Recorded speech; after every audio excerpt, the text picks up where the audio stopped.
করবেন, সবগুলো কোশ্চেনের আনসার আপনি আইফা কোড আপনাকে গাইডেন্স দিবে। In response to each of those instances, the IFA could give guidance on how to avoid conflict of interest and threats to independence and how to deal with confidential issues. তাহলে আমাদের জানতে হবে এবং আমাদের conflict of interest আছে, তাহলে conflict of interest যেই কারণে হয় সেটা অনেক সময় ইথিক্যাল ডিলেমার কারণে কনফ্লিক্ট অফ ইন্টারেস্ট ক্রিয়েট হতে পারে।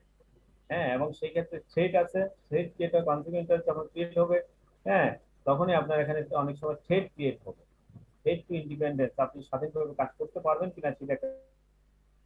How to deal with confidential issue, এই ইস্যুগুলো আপনি কিভাবে কনফিডেন্সিয়াল ভাবে ডিল করবেন সেটা আমরা আইফাকে কোডে অফ ইথিক্সে আমরা দেখব। ঠিক আছে, আমি আপনাদেরকে যে আইফা কোড অফ ইথিক্স দিচ্ছি সেখানে আপনারা দেখবেন যে ইথিক্যাল ডিলেমা ওই ক্ষেত্রে আপনার কি বলা আছে।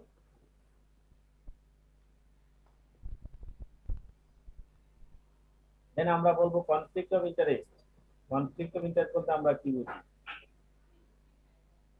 A conflict of interest creates threats to compliance with the principle of objectivity.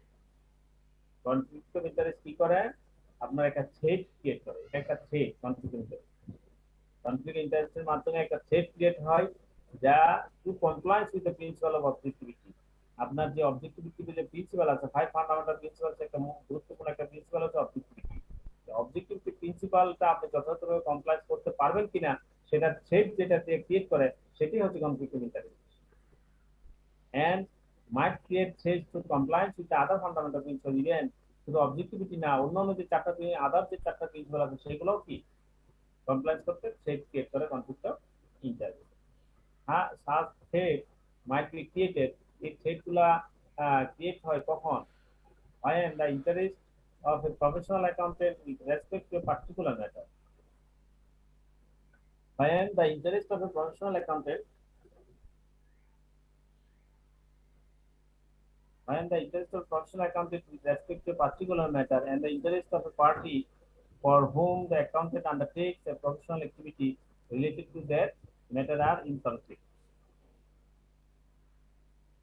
কি হয় যখন আপনার প্রফেশনাল অ্যাকাউন্টেন্টের কোনো স্বার্থ থাকে, the interest of a professional accountant with respect to particular matter, যেই এই পার্টিকুলার যে কাজটা করবে সেই কাজের যদি তার কোনো প্রফেশনাল অ্যাকাউন্টেন্টের ইন্টারেস্ট থাকে, স্বার্থ থাকে, and the interest of a party for whom the accountant, এবং যেই যার কাজটা আপনি করতেছেন তারও যদি কোনো ইন্টারেস্ট থাকে এই প্রফেশনাল অ্যাক্টিভিটির মাধ্যমে, তাহলেই আপনি কনফ্লিক্ট অফ ইন্টারেস্ট ক্রিয়েট হবে।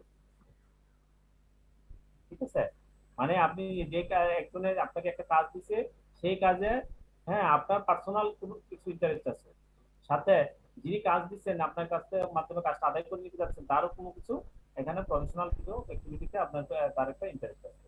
তাহলে এই ক্ষেত্রে এটা কনফ্লিক্ট অফ ক্রিয়েট হয় এবং এই কনফ্লিক্টকে বলা হচ্ছে কনফ্লিক্ট অফ ইন্টারেস্ট। অর্থাৎ প্রফেশনাল অ্যাকাউন্টেন্টের যদি কোনো ইন্টারেস্ট থাকে তখনই ওই কনফ্লিক্টকে বলা হচ্ছে conflict of interest. The interest of a professional accountant with respect to a particular matter and the interest of a party for whom the accountant undertakes a professional activity related to that matter are in conflict.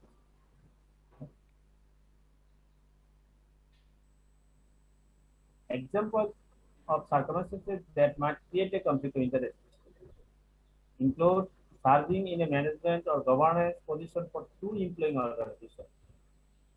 Serving in a management, আপনি যদি ম্যানেজমেন্টে serve করে অথবা গভর্নেন্সের পজিশনে যদি থাকে for two employing organisation, দুইটা organisation সে employee থাকে, and acquiring confidential information from one organization that might be used by the professional accountant to the advantage or the disadvantage of the other organization, তাহলে সেই ক্ষেত্রে conflict of interest create হতে পারে।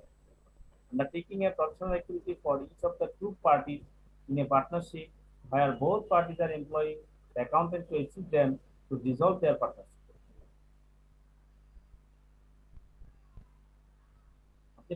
দুইটা পার্টনারশিপে যদি আপনি join organisation থেকে আপনাকে জয়েন করা এবং পার্টনাররা কি করবে, এটা ডিসলভ করবে। ডিসলভের ক্ষেত্রে দুইজনের জন্য আপনি কি করলেন, নিযুক্ত হলেন, সেই ক্ষেত্রে conflict interest create.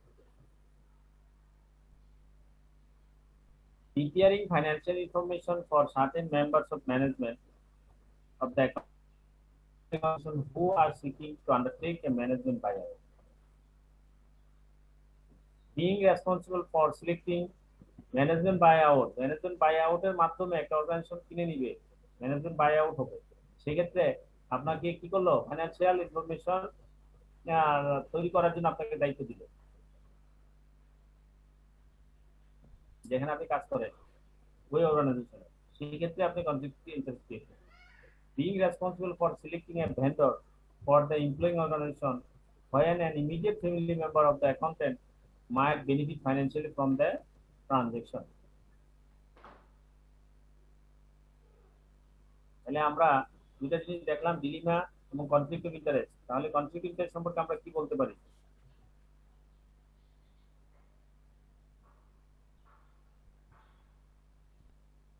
If anybody has a personal interest, conflict interest বলতে আমরা কি বুঝছি? the professional accountant who has a personal interest of any activity. Okay, thank you. Personal কোনো ইন্টারেস্ট থাকলে সেটা যে ইন্টারেস্টের মাধ্যমে আপনার principal of objectivity or other fundamental principle violation হবে, this is called conflict of interest. ঠিক আছে, কনফ্লিক্ট ইন্টারেস্টের জন্য কি হয়?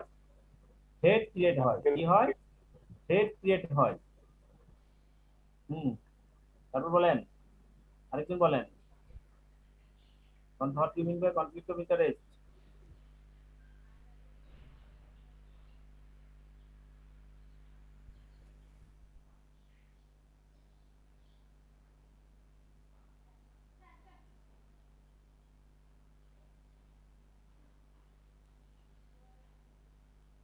বলেন।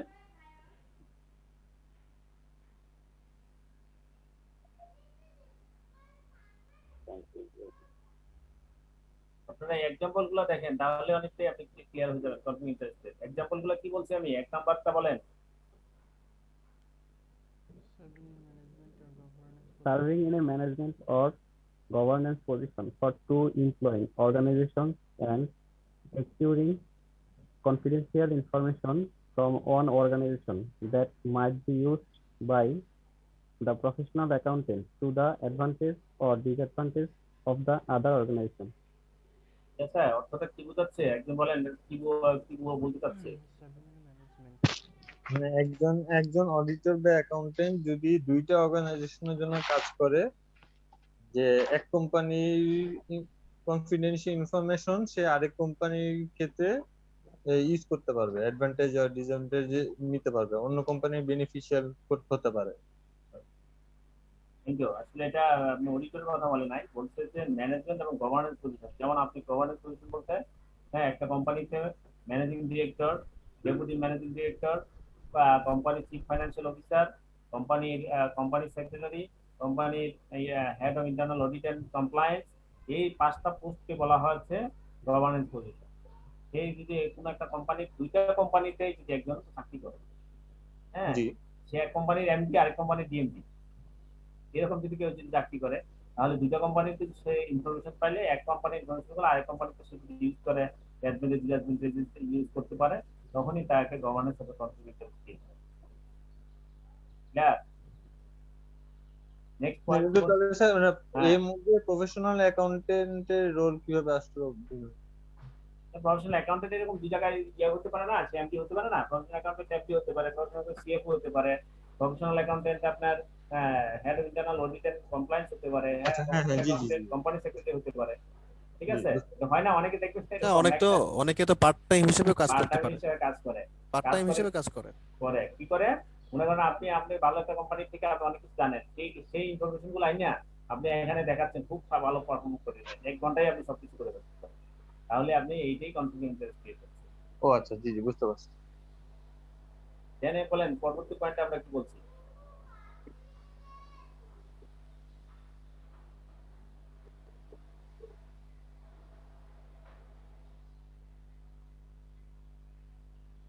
সেকেন্ড যে আমরা বললাম এক্সাম্পলটা কি? তখন স্যার আমরা কোনো পার্টনারশিপ বিজনেসের ক্ষেত্রে মানে দুইজন অথবা তার অধিক পার্টনারের জন্য যদি কাজ করি, তখন তাহলে স্যার কনফ্লিক্ট অফ ইন্টারেস্ট হতে পারে। এটা বলছে আগে বলেন, আগে পড়েন, এটা পুরো একটা লাইনটা পড়েন কি বলছে।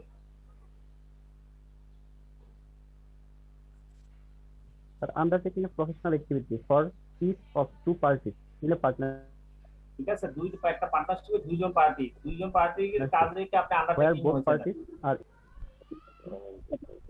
different. ঠিক আছে, আপনি একটা পার্টনারশিপে মনে করেন এটা ডিসলভ হবে, তাদের মধ্যে ভাগাভাগি হবে। দুইজন পার্টনারের কাজ, অ্যাকাউন্টেন্টের কাজটা আপনাকে দিছে, আপনাকে নিয়োগ করা হয়েছে যে আপনি এটা কত পাবো কি পাবো এই সে আপনি একটু আমাকে একটু হিসাব করে করে একটু দেন। ঠিক আছে, দুইজনের পক্ষে আপনি কাজ করতে হবে, দুইজনেই আপনাকে আপনার অ্যাসিস্ট করতে হবে। তাহলে কি হবে, আপনি যদি একজনের ফেভার করতে চান আরেকজনের কি হবে, ডিসফেভারে চলে যাবে। সেই ক্ষেত্রে আপনি কনফ্লিক্ট অফ ইন্টারেস্ট ক্রিয়েট করেন, ছাত্রের একটা কনফ্লিক্ট ক্রিয়েট করতে। আপনি দুইজনের একজন হতে পারেন, দুইজনের অ্যাকাউন্টেন্ট দুইজন হতে হবে, একজন হলে তো আপনার কাজটা সুচারুভাবে হবে না। ঠিক আছে, আপনি মধ্যস্থতার মতো হয়ে যাবে না, এখানে মধ্যস্থতা করতে পারবেন না। দেন বলছে কি দেখেন, পরের এক্সাম্পলটা কি বলছে,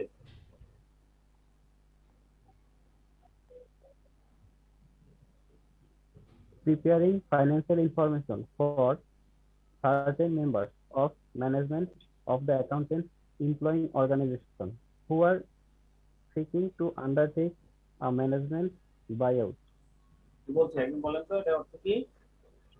মানে স্যার এটা একটা ফাইন্যান্সিয়াল ইনফরমেশন নির্দিষ্ট কোন মেম্বারের জন্য তৈরি করা হয়, হ্যাঁ ঠিক আছে, আর কার নির্দিষ্ট করে ছাত্রের জন্য। হ্যাঁ আবার বলেন, আরেকজন বলেন, একজন বলেন এটা কি বলছে।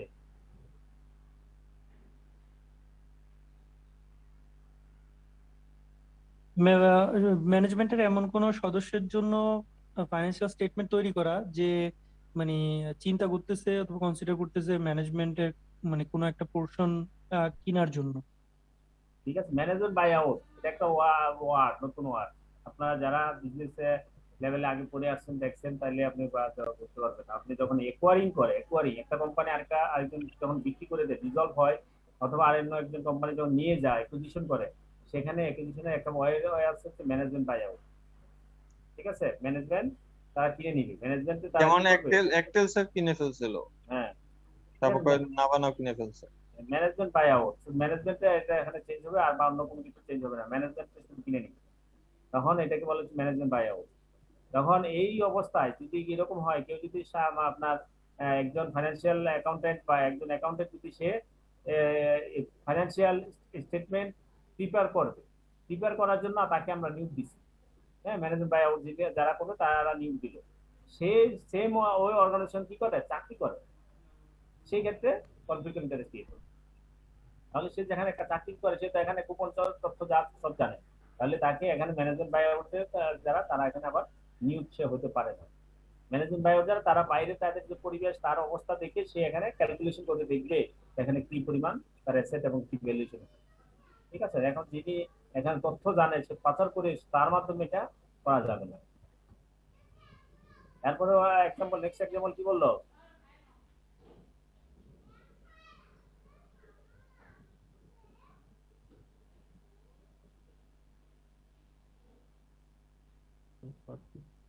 পড়েন। Being responsible for selecting a vendor for the employing organization when an immediate family member of the accountant might benefit financially from the transaction. অর্থ কি বোঝাচ্ছে এটা?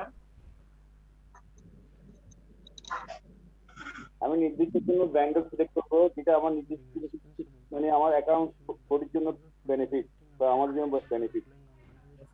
হ্যাঁ, এটা হচ্ছে আপনি আপনার বা কোনো একজন এমপ্লয়িং অর্গানাইজেশন আপনি যেখানে চাকরি করেন সেখানে একজন ভেন্ডর সিলেক্ট করার জন্য আপনি ইচ্ছা করলেই সিলেক্ট করতে পারেন, অর্থাৎ আপনাকে সে দায়িত্ব দেওয়া আছে। সেই ক্ষেত্রে আপনি যদি কোনো ফ্যামিলি মেম্বার আপনার কোনো ফ্যামিলি মেম্বারকে যদি নিয়োগ দেন, হ্যাঁ যার মাধ্যমে অথবা কাউকে নিয়োগ দিলেন যে এর মাধ্যমে আপনার ফ্যামিলি মেম্বার বেনিফিট হবে ওই ট্রানজাকশনের কারণে, তাহলেই সেটাই হয়ে যাবে কি কনফ্লিক্ট অফ ইন্টারেস্ট। আমার যদি ফ্যামিলি মেম্বার না হয় বাট আমি যদি তার থেকে কোনো বেনিফিট নিই সেটা হবে না? হবে বাট আমার ফ্যামিলি মেম্বার না, এটা ফ্যামিলি মেম্বার না, এটা বলছে ফাইন্যান্সিয়ালি বেনিফিট হলেই হবে। আপনি বেনিফিট হওয়া তো আরো কঠিন। আপনার যদি আপনার কোনো ফ্যামিলির কেউ বেনিফিট হয় সেটাও আপনার কনফ্লিক্ট অফ ইন্টারেস্ট হয়, আর আপনি হলে তো হবেই।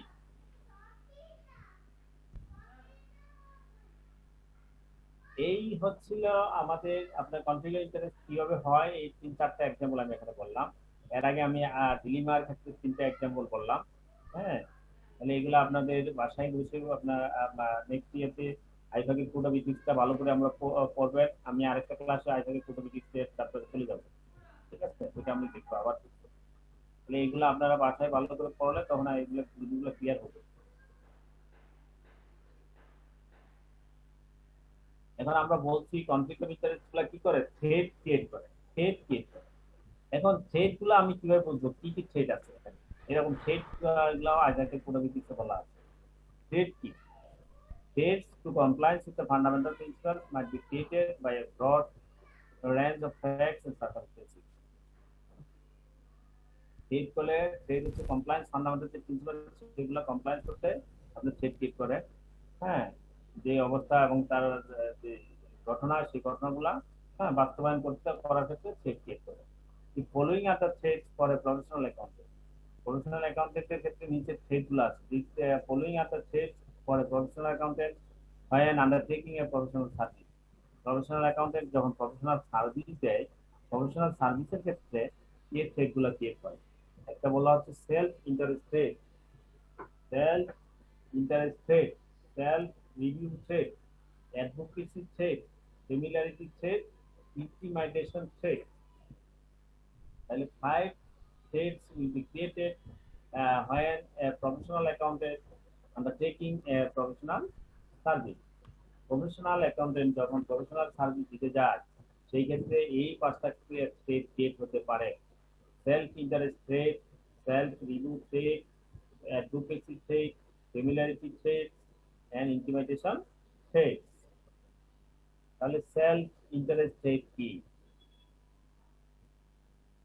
সেলফ ইন্টারেস্ট থ্রেড আপনারা এখানে প্রোটোবিটিক্সে অনেক কিছু পাবেন। সেলফ ইন্টারেস্ট থ্রেডের ক্ষেত্রে ফর বিজনেসের ক্ষেত্রে কি হয়, ফর প্রফেশনাল অ্যাকাউন্টেন্টের ক্ষেত্রে কি হয়, ফর রেস্টুরেন্টের ক্ষেত্রে কি হয়, সেগুলো আমরা ওখান থেকে দেখতে পারবো না। আমি এখানে যেটা নিয়ে আসছি, self interest threat, a professional accountant having a direct financial interest in a client. Self interest threat means হচ্ছে a professional accountant having a direct financial interest in a client. ইত্যাদি বিশ্লেষণ করলেন আপনার সরাসরি আপনি নিজের যদি কোনো সম্পর্ক থাকে তখন তাকে বলা হচ্ছে সেলফ ইন্টারেস্ট থ্রেড।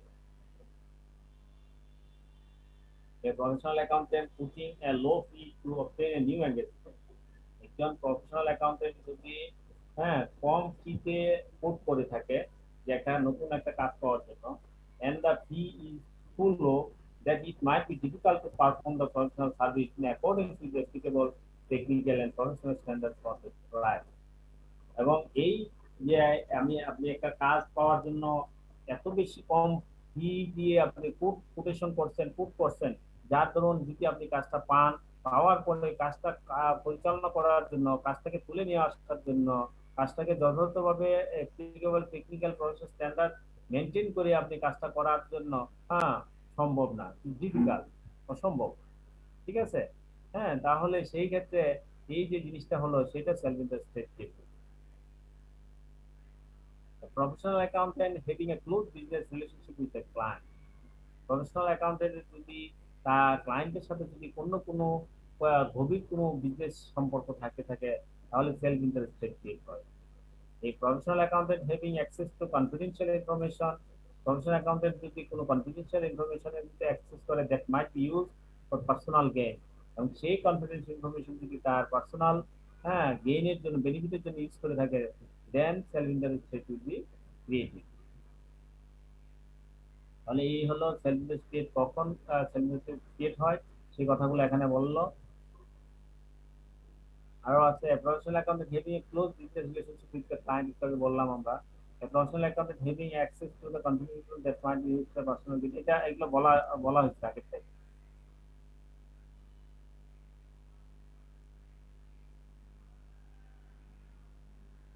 দেন বলা সেলফ ইন্টারেস্ট থ্রেড বা self review thread. Self review thread সেটা কি? A professional accountant issuing an assurance report on the effectiveness of the operation of financial systems after implementing the system. মানে review thread কি? আপনি যখন review করলেন financial সিস্টেমের উপর, সেটা ইফেক্টিভনেস হবে কি হবে না, আপনি যখন এটা সিস্টেমটা কার্যকর হয়ে গেছে তারপরে গিয়ে আপনি রিভিউ করলেন যে হ্যাঁ এটা ইফেক্টিভনেস কিনা অপারেশন, তাহলে এটা হচ্ছে সেলফ রিভিউ চেক। অর্থাৎ যখন আপনার রিভিউ করা দরকার ছিল তখন না করে সময়ের পরবর্তী সময়ে গিয়ে আপনি এটা করছেন। Professional accountant issuing an assurance report on the effectiveness of the operation of financial system after implementing the system। যে সিস্টেমটা ইমপ্লিমেন্টিং হলো তারপরে যদি আপনি ওই ফাইন্যান্সিয়াল সিস্টেম সম্পর্কে আপনি কোনো ইফেক্টিভনেসের উপর কোনো রিপোর্ট করেন তাহলে this is called self review check. A professional accountant having prepared the original data used to generate records that are subject matter of the assurance engagement। Also, professional accountant having prepared the original data, say original data মাধ্যমে ব্যবহার করে prepare করছে to generate records that are the subject matter of the assurance engagement। সেখানে যেটা আপনার যে assurance engagement সেখানে আপনার এটা একটা বিষয় ছিল যে আপনি এই অরিজিনাল ডাটা ইউজ করে আপনি করতে পারবেন না, করতে পারবেন। ঠিক আছে, তাহলে এই ছিল সেলফ রিভিউ ট্রেড। আরো আছে সেলফ রিভিউ ট্রেড, আমরা ওখানে থেকে আমরা দেখব নেক্সট আইভাগে পুরো। Advocacy trade. Advocacy trade কি? A professional accountant promoting the interest of or shares in a client। Professional accountant promoting the interest of or shares in a client, interest of a client। অর্থাৎ একটা ক্লায়েন্টকে সে promote করে, যদি ক্লায়েন্টের মাধ্যমে professional account promote হয়ে যায় তখন তাকে বলে advocacy trade. A professional accountant acting as an advocate on behalf of a client in litigation or dispute with third party। In litigation or dispute with third party, third party টা মাধ্যম থেকে যদি কোনো ডিসপিউট অথবা কোনো লিটিগেশনের জন্য যদি professional accountant এখানে যদি ক্লায়েন্টের পক্ষে যদি সে অ্যাডভোকেট হিসেবে দাঁড়ায় সেক্ষেত্রে অ্যাডভোকেসি ট্রেড ক্রিয়েট হয়। Professional accountant lobbying in favour of legislation on behalf of client, ক্লায়েন্টের পক্ষে যদি সে কোনো লেজিসলেশন প্রসেসে যদি সে কোনো লবি করে থাকে তাহলে অ্যাডভোকেসি ট্রেড ক্রিয়েট হয়। Familiarity check। A professional accountant having a close or immediate family member who is a director or officer of the client।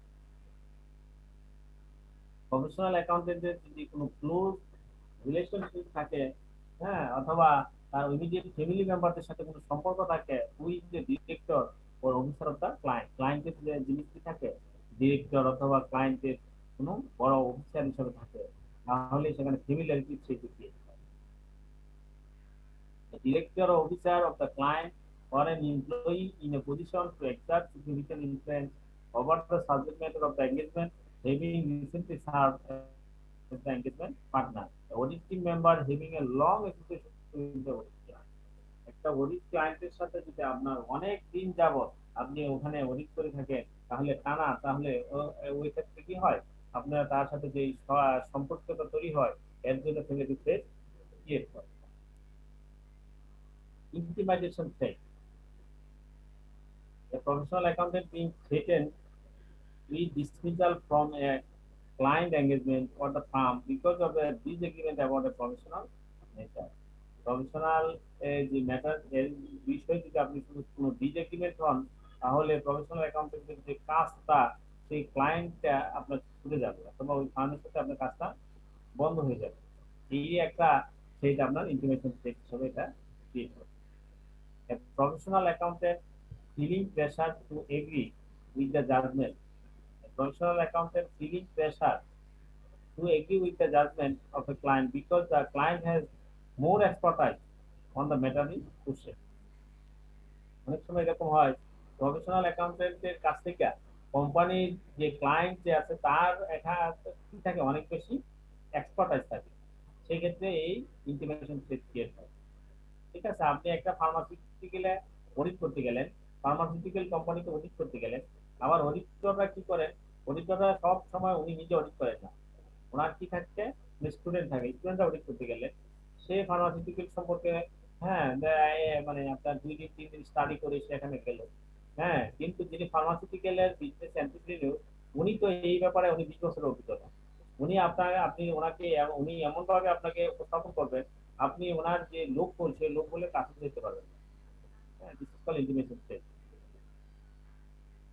A professional accountant being informed that a planned promotion will not occur unless the accountant agrees with an accurate accounting treatment.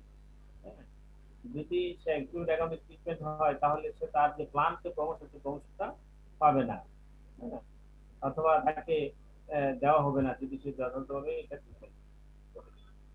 A professional accountant having accepted a significant gift from a client and being stated that acceptance of the gift will be made public. বলছে যে professional accountant যদি ক্লায়েন্টের কাছ থেকে কোনো gift নিয়ে থাকে তাহলে সেই ক্ষেত্রে আপনার কি হবে, ইন্টিমেশন ট্রেড ক্রিয়েট হবে। তারপর আমরা বলবো সেফগার্ড অফ ট্রেড। এই ট্রেডগুলো আসলে আমরা সেভ করবো কি হবে? ট্রেড তো আছে, এই যে ট্রেডগুলো বললাম সবগুলো ট্রেড প্রফেশনাল অ্যাকাউন্টেন্ট ফেস করতে হয়। How many trades a professional accountant face? Sir, 5. 5 trades, 5. হ্যাঁ, এই ট্রেডগুলো একটু ভালো করে পড়বেন। বলেন কি কি trade? Self-interest trade, self-review trade, advocacy trade, privilege trade, intimidation trade. আপনারা মিউট করে রাখছেন। হ্যাঁ, সেলফ ইন্টারেস্ট ট্রেড বলতে আমরা কি বুঝি? আমরা ওই বই পাশে যাইলাম না, আমরা সাধারণভাবে আমরা কি বলবো? Self interest trade. যদি কোনো প্রফেশনাল অ্যাকাউন্টেন্টের যদি ফাইন্যান্সিয়াল ইনডেক্স ফাইন্যান্সিয়াল ক্যাটাগরি থাকে প্রফেশনালের কোনো স্বার্থ লুকায়িত থাকে। হ্যাঁ, প্রফেশনাল অ্যাকাউন্টেন্টের এই স্বার্থ আছে, এরকম কোনো ট্রেড যদি ক্রিয়েট হয় বিশেষ করে সেলফ ইন্টারেস্ট ট্রেড, সরাসরি স্বার্থ আছে। ঠিক আছে, সে প্রফেশনাল অ্যাকাউন্টেন্ট স্বার্থ, প্রফেশনাল অ্যাকাউন্টেন্ট যে ফ্যামিলির স্বার্থের সাথে মাধ্যমে স্বার্থ হতে পারে, যে কোনো ভাবে professional accountant will be benefited. This is called self interest threat. Then বলছি আমরা self review threat. What do you mean by self review trade? So when you are required to evaluate the result of previously judgment or service. আপনি যখন review করতে যাবেন অন্য একটা previous judgement অথবা সার্ভিসটা, এই রিভিউ যখন করতে যান তখন আপনার ট্রেড ক্রিয়েট হতে পারে। আপনি রিভিউ যথাযথ সময় করেন নাই, সেটা একটা রিভিউ সেলফ রিভিউ ট্রেড। আপনি রিভিউটা যিনি আপনার অডিট করলেন সে তাকে দিয়ে আবার রিভিউ করলেন। অডিট যারা করে তাদের পরবর্তীতে এটা কি যথাযথ করছে কিনা এটা আবার একদম চেকিং করে। এই চেকিংটা যদি আপনি ইন্ডিপেন্ডেন্ট না হয়, চেকিংটা যদি যথাযথভাবে না করে তাহলে সেখানে একটা রিভিউ ট্রেড ক্রিয়েট হয়। ঠিক আছে, তাহলে সেলফ রিভিউ ট্রেড হচ্ছে আপনি যে কাজটা করলেন সেই প্রসেসগুলা এবং এইগুলা যথাযথভাবে যথাসময়ে না করাটাই হচ্ছে সেলফ রিভিউ ট্রেড। দেন অ্যাডভোকেসি ট্রেড বলতে আমরা কি বুঝছি? প্রফেশনাল অ্যাকাউন্টিং যদি থার্ড পার্টিকে প্রফেশনাল অ্যাকাউন্টিং যদি লবিং করে তার রিপোর্টটাকে বায়াস করার জন্য বা ফাইন্যান্সিয়ালি কোনো বেনিফিট নেওয়ার জন্য, সেক্ষেত্রে এটা হচ্ছে advocacy threat. Mainly third party আমরা সাধারণত আমরা যেটা দেখে থাকি অ্যাডভোকেসি ট্রেডটা in common in our country. আমাদের দেশের অ্যাডভোকেসি ট্রেডটা খুবই স্বাভাবিক। আপনি দেখবেন কনসালটেন্সি ফার্ম, সে কনসালটেন্ট করবে, কি করবে কনসালটেন্ট? গভর্নমেন্টের ট্যাক্স আছে তার 10 লক্ষ টাকা, সে বলছে যে না 2 লক্ষ টাকার ভিতরে আমি ট্যাক্সের ব্যবস্থা করি। সেই 2 লক্ষ টাকা ট্যাক্সের ব্যবস্থা করে যে যে জায়গায় যে যে লবিং করতে হয় তার ভালো পরিচিত আছে, সে ভালো লেভেলে তার লবিং আছে, সেই ক্ষেত্রে সে লবিং করে হোক যেভাবে হোক তার বাকি ট্যাক্সগুলো সে মুকুব করে দেয়। অ্যাডভোকেসি ট্রেড, এখানে অ্যাডভোকেসি ট্রেড হয়, সেই সাথে সাথে আবার সেলফ ইন্টারেস্ট ট্রেড ক্রিয়েট হতে পারে। ক্লিয়ার? তাহলে অ্যাডভোকেসি ট্রেড মানে হচ্ছে অ্যাডভোকেট থেকে অ্যাডভোকেসি ট্রেড। আপনি কারো কোনো পক্ষে যখন আপনি কাজ করবেন সেই কাজটা আপনি যদি যথাযথ আইনের যে যা করা দরকার ততটুকু যদি করেন তাহলে কিন্তু ট্রেড হচ্ছে না। কিন্তু আপনার আইনকে ভায়োলেশন করে যেভাবে তাকে বেনিফিট দেওয়ার জন্য আপনি যে কাজটা করলেন সেটাকে বলা হচ্ছে অ্যাডভোকেসি ট্রেড। ক্লিয়ার? দেন বলা হচ্ছে ফ্যামিলিয়ারিটি ট্রেড। এটা আবার কি? Sir, when you become a sympathetic to the interest of others as a result of a close relationship, that your professional judgment become compromised. Okay, thank you. তাহলে আপনার close relationship হওয়ার কারণে আপনার যে ট্রেডটা হয় হ্যাঁ, আপনার আপনার যার জন্য দেখা গেছে আপনি যতদূর কাজটা করতে পারেন নাই ফিজিক্যাল সেটা হতে পারে আপনার ইন্ডিভিজুয়ালি, আপনার সাপোজ মনে করেন আপনি অডিট করতে গেছেন, আমি আপনার ওই অফিসে আমি চাকরি করি। হ্যাঁ, সেই ক্ষেত্রে আমি আপনার পরিচিত, আপনি কিভাবে কাজটা করবেন, হ্যাঁ, বা কিভাবে আপনার আমার বিরুদ্ধে কাজটা করবেন, এই নিয়ে একটা ইয়েতে হতে পারে, এটাও একটা ফ্যামিলিয়ারিটি থ্রেট হতে পারে। এটা আবার ইন্টিমেশন থ্রেট অনেক সাথে মধ্যে পড়ে। ঠিক আছে, তাহলে ফ্যামিলিয়ারিটি হচ্ছে যে আপনি অনেকদিন ধরে একটা অর্গানাইজেশন আবার কাজ করে, হ্যাঁ, 10 বছর ধরে অডিট করতেছেন, এখন অডিটটা যদি আপনি হ্যাঁ ঠিক মতো যদি একটু তাদের ব্যাড অ্যাডভান্স করতেন, তাহলে তার আপনাকে রাখবে না। বা এত 10 বছর ধরে কাজ করার ধরুন কে কে কোন কাজগুলো করে আপনি সব জানেন, এখন আপনি যদি রিপোর্টটা করেন তার ফলে তা কার উপর ইফেক্ট করবে সেটা আপনি জানেন, এই জন্য আপনি এটা যথাযথ রিপোর্ট করেন না, ফিজিক্যাল ফ্যামিলিয়ারিটি। ঠিক আছে, তাহলে ইন্টিমেটেশন থ্রেট কি? স্যার আমার একটা কোয়েশ্চেন। হ্যাঁ বলেন। আচ্ছা, একটা কোম্পানিতে যখন একটা প্রফেশনাল বডি একটা অডিট করতে যায়, এখানে ওরা কাজ করে বেসিক্যালি মনে করে এমপ্লয়ের সাথে, যারা অডিটর। আবার বলেন, কাজ করে সাপোজ আমি একটা গার্মেন্টসের কথাই বলি, আমাদের গার্মেন্টস একজন অডিটর আসলো, তাকে কোম্পানি মালিক পাঠাচ্ছে অডিট করার জন্য, তাকে রিপোর্ট প্রোভাইড করতে, ডাটাগুলো প্রোভাইড করতে যারা এমপ্লয়াররা। এখন সে এখানে রিপোর্ট করতে আসছে কিন্তু তার পক্ষ হয়ে কোম্পানির মালিকের পক্ষ থেকে। এখন এখানে স্যার মনে করেন যে ডাটাগুলো যে আমরা প্রোভাইড করি, সেই ডাটাগুলোর উপর ডিপেন্ড করে সে রিপোর্ট করবে, তাই না? হ্যাঁ, এটার উপর অনুযায়ী ডাটা ছাড়া করবে কি হবে? হ্যাঁ, এখন এখানে স্যার এখন মনে করেন যে কনফ্লিক্ট ক্রিয়েট হয় যে আসলে সে এখন এখানে মালিক খুশি করবে নাকি না এমপ্লয়ি খুশি করবে রিপোর্ট করবে। হ্যাঁ, এটা তো হচ্ছে ইন্টারনাল অডিট। মালিক পাঠানো মানে মালিকের বেনিফিটের জন্য, সে ম্যানেজমেন্টের জন্য, সে পার্সোনাল ভাবে সেটা অডিট করতেছে, ইন্টারনাল অডিট। ঠিক আছে, এই ক্ষেত্রে যেটা করবেন সেটা হচ্ছে মালিকের নির্দিষ্ট স্ট্র্যাটেজি আছে, নির্দিষ্ট পলিসি আছে, সেই পলিসি অনুযায়ী কাজগুলো যথাযথ হয়েছে কিনা, এটা হচ্ছে ইন্টারনাল অডিটের দায়িত্ব, সেটা ইন্টারনাল অডিট।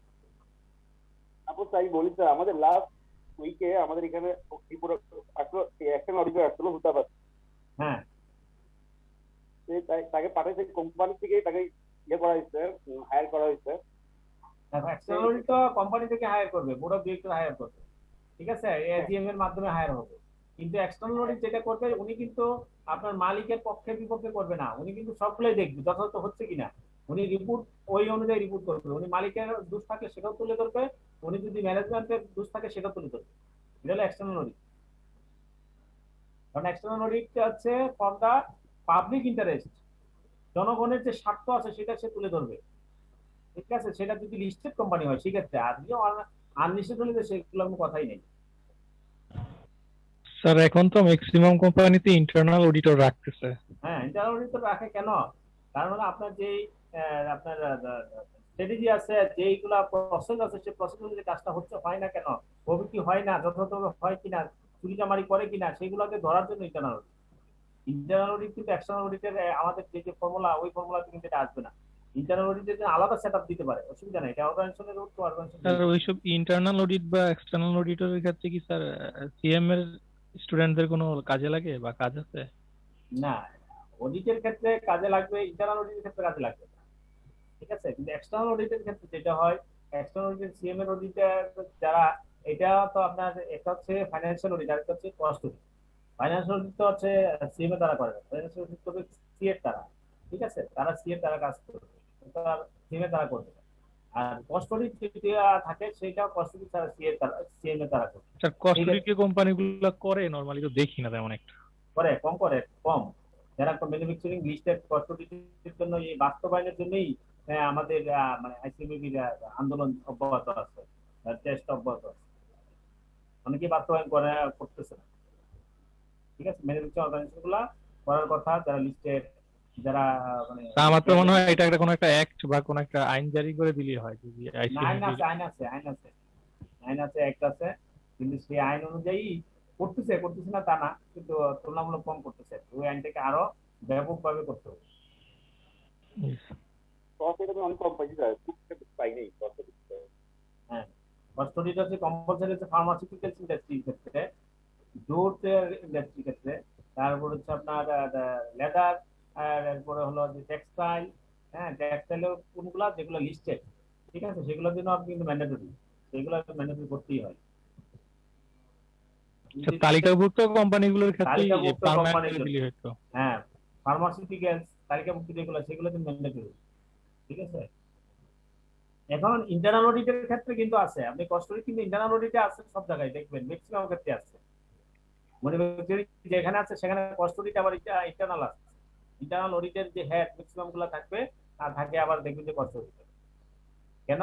কারণ ওই ইন্টারনাল যে আপনার কস্ট সেটিং, হ্যাঁ আপনার কস্ট রেকর্ড রুলস এগুলা করার জন্য, এগুলা মেনটেন করার জন্য সেই ক্ষেত্রে কিন্তু কস্ট অডিট দরকার। সেখানে ফাইন্যান্সিয়াল অডিট তারা পারে না, রেকর্ড রুলস তো তারা জানে না, কস্ট অ্যাকাউন্টিং রেকর্ড রুলস তো ওরা জানে না, কিভাবে রেকর্ড করতে হবে, কিভাবে কস্ট সেট আপ করতে হবে সেটা তারা জানে। এই জন্য আমাদের লোকগুলা ম্যাক্সিমাম গুলা হচ্ছে সিএমএ যারা, তারা বিভিন্ন প্রফেশনে মানে হচ্ছে সার্ভিসে বেশিরভাগ আছে। কেন? কারণ সার্ভিসে বড় বড় যেমন টেক্সটাইল গার্মেন্টস, হ্যাঁ ওখানে কিন্তু বড় বড় হায়ার পজিশন টপ পজিশন গুলা সিএমএ থেকে নেওয়া আছে। ম্যানুফ্যাকচারিং সেক্টরে সিএমএ খুব ভালো ভালো করে ডেফিনেটলি।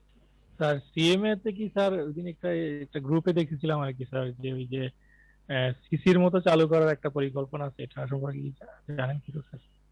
না ওই ব্যাপারে কিছু বেশি জানি না, তবে কিছু বলতে এরকম আমাদের তো হচ্ছে সাবজেক্ট ওয়াইজ আছে। আপনার মনে করছে তো বা 1000 সাবজেক্টটা মার্কস আপনি পাস করছেন, আপনি যেমন বিভিন্ন গার্মেন্টস গুলো তারা চায় 1000, 800, 1200, 1500 এরকম মার্কসের স্টুডেন্ট তারা চায়, সেই স্টুডেন্ট গুলোকে তারা হায়ার করে। সেক্ষেত্রে ম্যানুফ্যাকচারিং অর্গানাইজেশন স্পেশালি হচ্ছে গার্মেন্টস সেক্টর হচ্ছে খুব মোটামুটি ভালো ডিমান্ড আছে, দেখি প্রায় স্টুডেন্টদের অনেক ডিমান্ড আছে।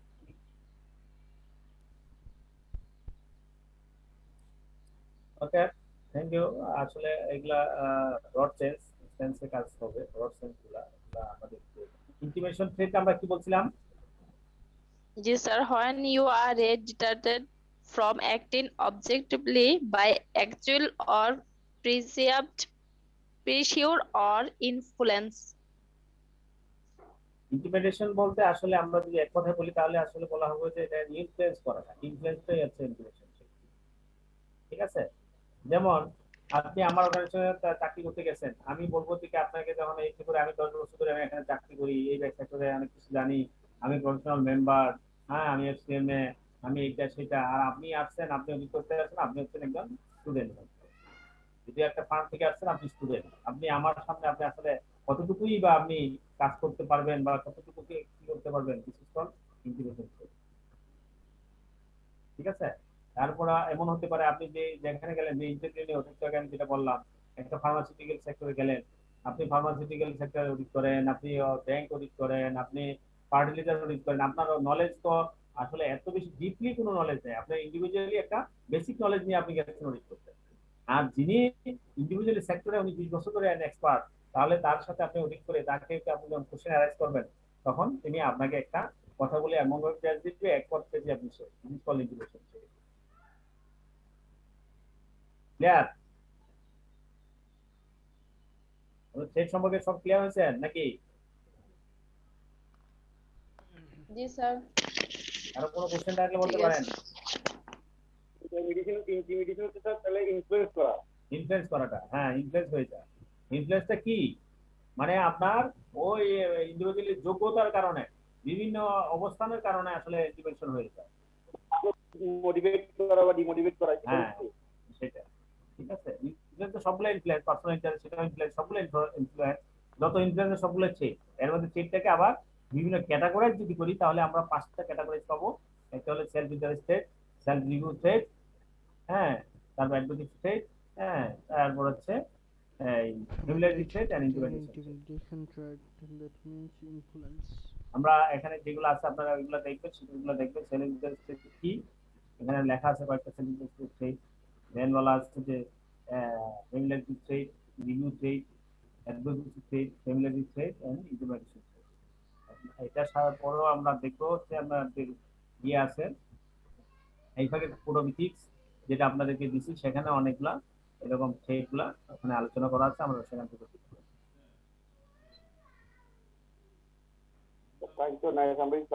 রিভিউ করবো স্যার, হ্যাঁ বলেন রিভিউ করবো একটু।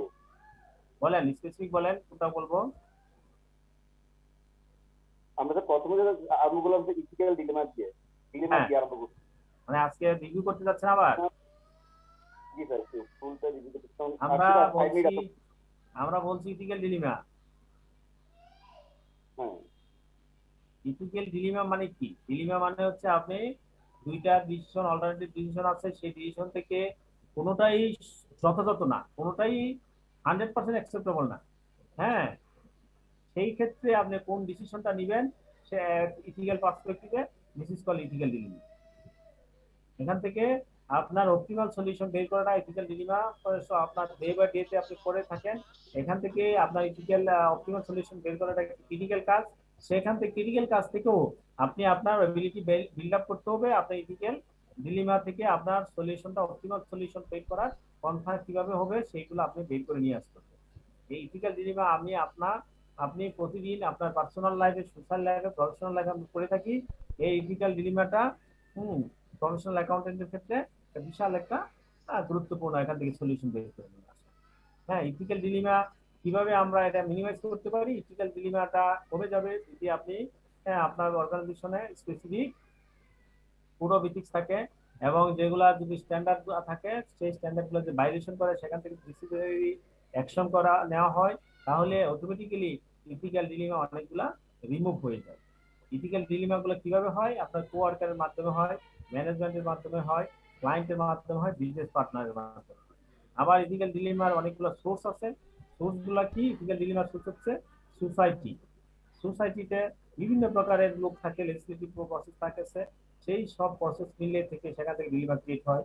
ইন্ডিভিজুয়াল থেকে হয়, প্রফেশনাল বডি থেকে হয়, কোম্পানি থেকে হয়। এই হলো সোর্স অফ ইথিক্যাল ডিলেমা। এখন আমরা ইথিক্যাল ডিলেমা কিভাবে আইডেন্টিফাই করব সেগুলোর জন্য আমরা কয়েকটা এক্সাম্পল দিলাম। যে আপনার ভাই একটা এমন একটা বড় পজিশনে মানে ইভেন্ট ম্যানেজিং ডিরেক্টর হিসেবে চাকরি করে, সেটা আপনার একটা ভালো একটা ক্লায়েন্ট, সেই ক্ষেত্রে আপনি ইথিক্যাল প্রবলেম হবে কিনা। হ্যাঁ, this is the ethical dilemma. এবং আপনি আপনার নিজেকে এক্সপার্টাইজ করার জন্য, নিজেকে প্রমোট করার জন্য আপনি একটা অ্যাডভার্টাইজমেন্টে গেলেন, সেটা কি আপনার ঠিক হলো কিনা, সেখানে এমন কিছু ক্রাইটেরিয়া বললেন যেটা আপনার নাই, তাহলে এটা কি ঠিক কিনা, এটা একটা ইথিক্যাল ডিলেমা। এরকম করে আমরা কনফ্লিক্ট অফ ইন্টারেস্ট আমরা আলোচনা করছি। কনফ্লিক্ট অফ ইন্টারেস্ট কি? হ্যাঁ, আমরা যখন কোনো ইন্টারেস্ট, যখন আপনার কোনো থ্রেট ক্রিয়েট হয় যার জন্য আপনার পার্সোনাল কোনো বেনিফিট থাকে অথবা আপনার পার্সোনাল ফ্যামিলির মাধ্যমে কোনো বেনিফিট হয়, that is called a conflict of interest. এখন কনফ্লিক্ট অফ ইন্টারেস্ট কিভাবে হয়? হ্যাঁ, একটা প্রফেশনাল অ্যাকাউন্টেন্ট সে তার নিজের মাধ্যমে হতে পারে, তার ফ্যামিলি মেম্বারের কোনো ভালো একটা পজিশনের মাধ্যমে হতে পারে, প্রফেশনাল অ্যাকাউন্টেন্টদেরকে গিফট করতে পারে, প্রফেশনাল অ্যাকাউন্টেন্টদেরকে বিভিন্ন জায়গায় ঘুরতে নিয়ে যেতে পারে, হসপিটালিটি করতে পারে। এই সব কারণে আসলে কনফ্লিক্ট ইন্টারেস্ট গুলো ক্রিয়েট হয়। এখন কনফ্লিক্ট অফ ইন্টারেস্ট যখন ক্রিয়েট হয় সেই ক্ষেত্রে আমরা যে থ্রেড ক্রিয়েট হয়, কনফ্লিক্ট ইন্টারেস্ট মূলত থ্রেড ক্রিয়েট করে। সেই থ্রেড গুলাকে আমরা পাঁচটি ভাগে ভাগ করছি। একটা হচ্ছে self interest threat, self review threat, advocacy threat, family threat and intimidation threat. এই ছিল আমাদের আজকের মোটামুটি আলোচনা। তাহলে আমি বাইরে আমি আরেকটু দেখাতে চাইছিলাম, আপনার চলে গেলাম। সেফগার্ড অফ থ্রেড, এই থ্রেড গুলাকে সেফগার্ড কি? আপনার এই যে পাঁচটা থ্রেড আসবে সেগুলা সেফগার্ড কি? আপনার যখন থ্রেড আসে সেই থ্রেডগুলো মোকাবেলা করার জন্য আপনাকে যথেষ্ট পরিমাণ এক্সপার্টাইজ, যথেষ্ট পরিমাণ নলেজেবল, যথেষ্ট পরিমাণ আপনাকে টেকনিক্যাল নলেজ জানতে হবে। আপনার যেটা বলছি lifelong learning, lifelong learning এ থাকতে হবে, তাহলে আপনার অটোমেটিক্যালি আপনি সেফগার্ড থাকবে। আপনি যদি খুব ভালো জানেন, আপনার চাকরি চলে যাবে, আপনার যে ফার্ম সে ফার্ম চলে যাবে, এরকম এক ফার্ম চলে যাবে 10 ফার্ম আসবে, ঠিক আছে, আপনার কোনো সমস্যা হবে না যদি you are able to do, আপনি যদি সেটা কাজ করার ক্ষেত্রে আপনি যদি এবিলিটি থাকে। হ্যাঁ, এই হলো আপনার সেফগার্ড। মেইন সেফগার্ড হচ্ছে আপনার নলেজ এন্ড এক্সপার্টাইজ। তারপর এখানে আছে সেগুলো আমরা নেক্সট আমরা আলোচনা করব। তাহলে সেফগার্ড কি, হ্যাঁ, সেগুলো আমরা ইথিক্যাল ডিলেমা কিভাবে সলভ করব। হ্যাঁ, আর অনেক বড় বড় স্লাইড আর অনেকগুলো রয়ে গেছে। আমরা নেক্সট ক্লাসে এইগুলা করব, সাথে হচ্ছে আমরা আইফাকে কোড ভিত্তিক আবার দেখব। নেক্সট ক্লাসে আমরা আইফাকে কোড ভিত্তিক দেখব।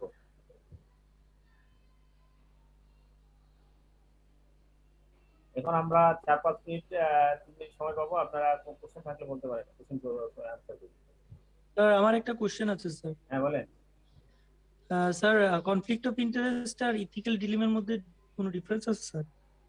হ্যাঁ, ইথিক্যাল ডিলেমা তো হচ্ছে আপনার যে কাজটা করতেছেন সেই কাজটা আসলে ইথিক্যাল হবে কি হবে না এই নিয়ে আপনি মানে কনফিউশনে পড়ে আছেন, ডিলেমাতে পড়ে আছেন, এটা হচ্ছে ইথিক্যাল ডিলেমা।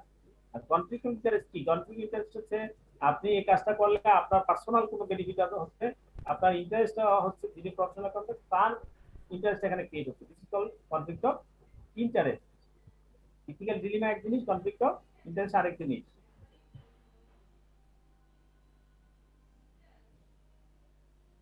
ঠিক আছে, নেক্সট।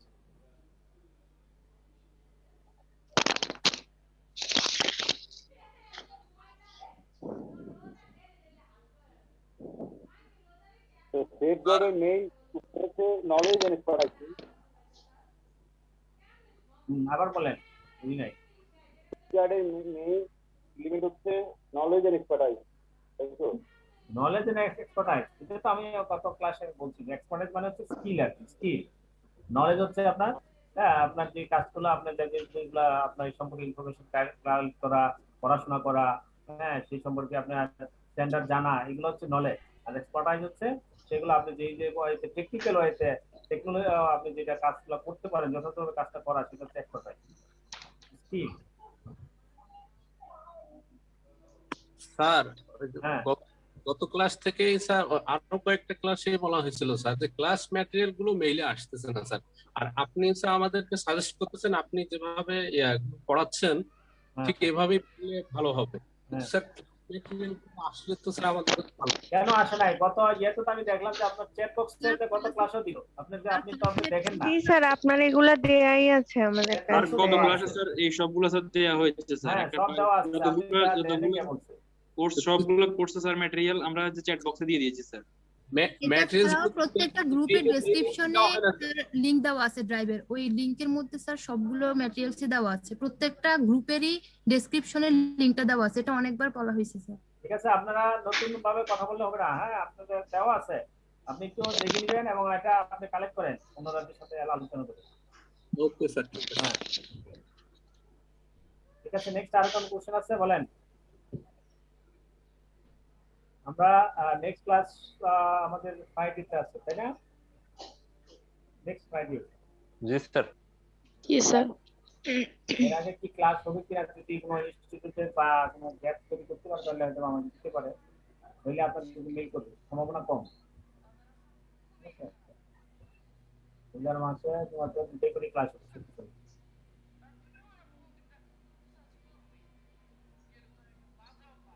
ঠিক আছে, আর কোনো কোশ্চেন থাকলে বলতে পারেন। স্যার ইথিক্যাল ডিলেমার কি কোনো গুড সলিউশন নাই যে চাকরি ক্ষেত্রে বা যে? হ্যাঁ চাকরি তো আছে, আমি বললাম না চাকরির ক্ষেত্রে হচ্ছে প্রথম হচ্ছে কি আপনার ওই যে অর্গানাইজেশনের কি থাকবে, একটা ইথিক্যাল কোড অফ ইথিক্স থাকবে, কোড অফ ইথিক্স। এই কোড অফ ইথিক্স ভাইলেশন হলে কি হবে, ডিসিপ্লিনারি অ্যাকশন কি, সেগুলো স্পষ্ট লেখা থাকবে। এবং ইথিক্যাল ওই অর্গানাইজেশন ইথিক্যাল ইথিক্স এর উপর ট্রেন আপের ব্যবস্থা করবে, তাদেরকে অ্যাওয়ারনেস ক্রিয়েট করবে। এইগুলো হচ্ছে আপনার ইথিক্যাল ডিলেমা রিমুভ করার জন্য, ইথিক্যাল ডিলেমাকে মিনিমাইজ করার জন্য। ও আচ্ছা ঠিক আছে স্যার, থ্যাংক ইউ। এখন কোশ্চেন আছে? পোস্ট আছেন নাকি?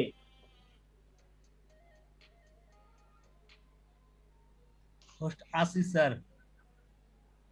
আমরা মোটামুটি প্রায় শেষের দিকে ক্লাস শেষ করব। ক্লোজ করব স্যার? না ক্লোজ আমি করব, অসুবিধা নেই, আপনার পারমিশন নিলাম। ঠিক আছে, তাহলে আমাদের নেক্সট ক্লাস হচ্ছে শুক্রবারে। এর আগে কি কোনো ক্লাসের ব্যবস্থা আছে? স্যার ব্যবস্থা নাই, এর মধ্যে আর শুক্রবারে অনেকে ক্লাস বেশি নিতে চাচ্ছে। শুক্রবারে অনেক বেশি নিতে, একসাথে দুইটা দিতে পারবেন, সেটা তো ভালো হয়। না দিবে না মনে হয় না স্যার, দিবে না। না হলে তো কিছু করার নাই, আবার তো আমরা এই সপ্তাহ দুইটাই করবো, সমস্যা নেই। স্যার সমস্যা নেই, আমাদের ক্লাস শেষ হয়ে যাবে ইনশাল্লাহ। আমরা হ্যাঁ সবসময় আমি শেষ অনেক লাগাই যাবে স্যার। আমি কন্টিনিউশন রাখি, আমার কন্টিনিউশনে আমি আগাই। হ্যাঁ আমার কোনো সমস্যা হয় না, আমি চেষ্টা করি একটা ক্লাস টপিক সময় শেষ করতে। জি স্যার। ঠিক আছে তাহলে জি স্যার। সবাই ভালো থাকেন। আমরা ইনশাআল্লাহ নেক্সট আপনারা পুরো এক সপ্তাহ সময় পাবেন। হ্যাঁ এই এক সপ্তাহে আপনারা ওই আইফাকে পুরো বেসিক্স 2000